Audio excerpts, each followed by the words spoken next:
Okay, guys, so for today's video, I wanted to cover a news story that CNN just put out about a day ago. It's already got 8.4 million views on Twitter, and the title of it is that this of four living in suburban Florida shares why they are packing up to leave. Now, this has to do with Ron DeSantis and some bills that he passed recently back in May, but I figured we'd check out this video together. We just thought it would be a nice, warm place to live where we could get to beaches. I just never thought that I would have to flee a state for the good of my children. The SB 254, this will permanent outlaw the mutilation of minors. Which, hey, right off the bat, I don't think that that's a crazy bill. I don't know why you wouldn't be in support of that. I don't think young girls or boys, but I think majority of the young girls that are getting these double mastectomies quite early and then we're getting it later, or even just getting on the puberty blockers and all that stuff. I don't think children should be doing that, so the bill passing it that minors can't do that, I don't think that that's a problem. If you are against this bill, kind of questionable, but I remember Tori coming to me one time and in tears, which she doesn't normally do. And I asked her what was wrong, and she said DeSantis. And like the fact that a governor would be making my kid cry, that's a messed up government. We're absolutely moving because of the political climate and the laws in Florida. We didn't want to move. When the Florida Board of Medicine started meeting and we realized that they were going to ban gender-affirming care for our kids, that we might need to leave because that is life-saving, essential medicine and treatment for our daughter. okay, there's a lot to unpack there. First of all, obviously, I do agree that there are some children that deal with gender dysphoria. I don't think it is the mass numbers that we are seeing where there's large swaths of people that all of a sudden identify as transgender, non-binary, nobody's gay anymore. They're all just either heterosexual or trans, it seems. But all of this is happening, in my opinion, around when puberty is starting. And puberty is a very uncomfortable time for a lot of people. Young girls start to get their period, which can be very uncomfortable and embarrassing. They start to develop breasts, which cause more eyes and attention on them. Guys start to get hair everywhere. They start to smell because of BO. Some guys start to grow breasts, whether, they're chubby or because of the weight gain and all that. Like, puberty sucks, flat out. It's an up and down battle. You're trying to figure out your body, acne, no acne, all this stuff. And a lot of kids do feel uncomfortable with their bodies at that time. But that does not mean that you have gender dysphoria and that you need to transition from male puberty to female puberty or vice versa. I think the problem that we're having, or the disconnect, is a lot of these kids that have such a strong feeling of maybe discomfort, or they're just not a fan of what they're going through during that time, could benefit more from mental health, especially for these trans kids. They always talk about the self-deletion rates being higher in these types of children, yet after they get the gender affirming care or surgeries or whatnot, you don't really see the self-deletion change as drastic as they want to make it sound like it'll happen. So this to me is just like kids that are uncomfortable with what's happening to their bodies, and instead of just getting maybe some professional help, or their parents just saying like, listen, this is natural, I went through it, your father, your mother, whoever, your family, everybody goes through this. It doesn't mean that you're in the wrong body or that you need to transition. I think that should be more of the focus. I was very relieved when we decided to leave. I had never really heard that much about trans people, and until I was like 11 or 12, I didn't even know trans people existed. So I was just used to being uncomfortable. I started. See, there you go. 11 or 12, when they first heard about transgenderism or trans people, and they just said that they were uncomfortable, feeling very uncomfortable. Listen, that's everybody pretty much.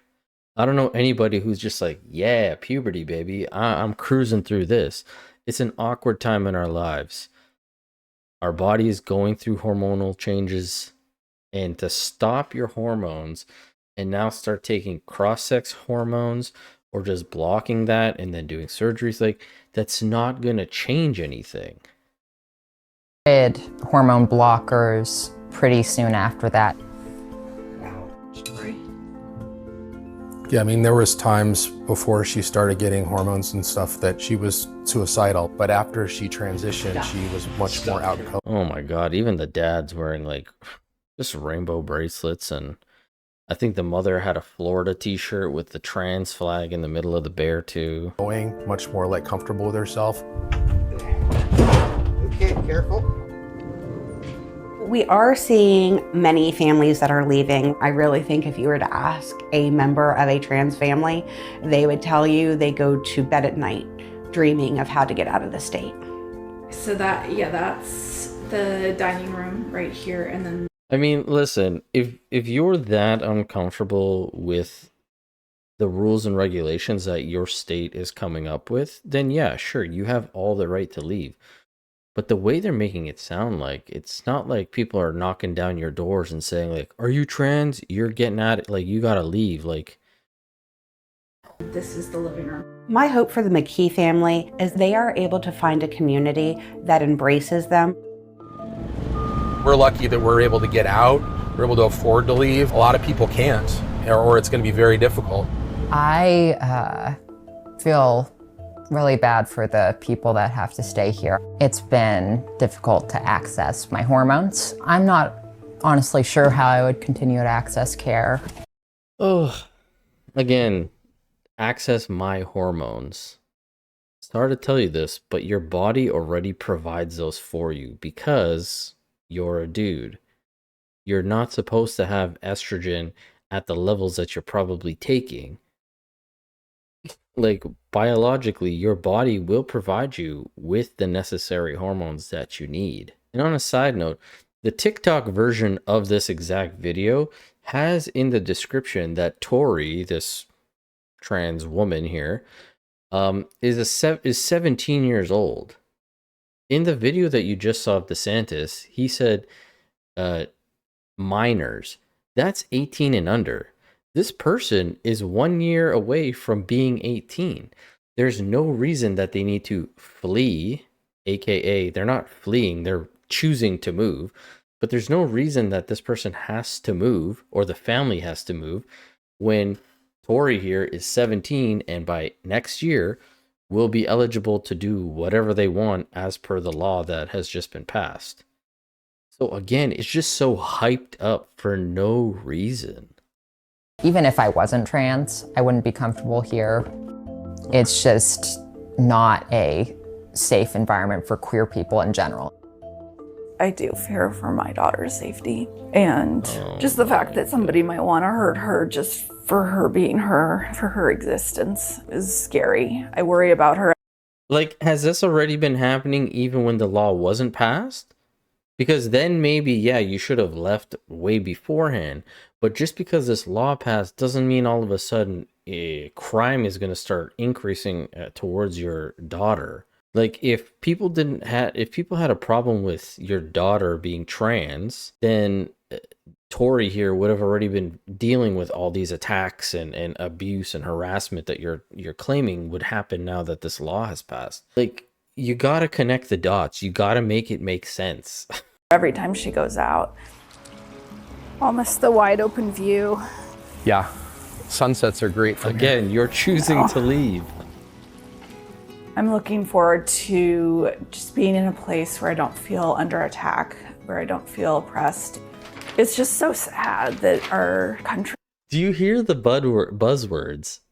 Feel attacked, feel oppressed. Like, who is attacking you? Who is oppressing you? You have a huge house with a pool. You're looking at the sunset in your own backyard. Yet you're oppressed and being attacked. I just can't. Like this come on. And our society are in this place of denigrating people like that and making them feel like they have no place. It's just hard to start over all over again.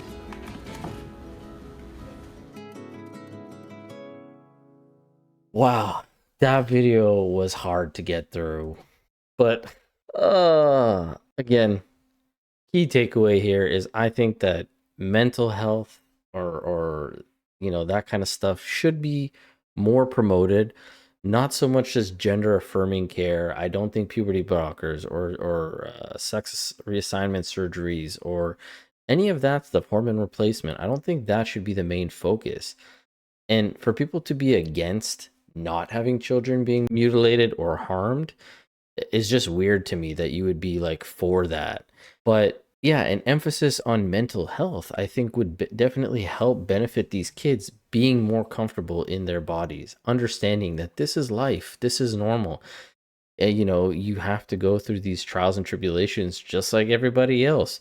There's no get out of free jail card or, you know, let's skip puberty altogether. Like, these are things that have to happen.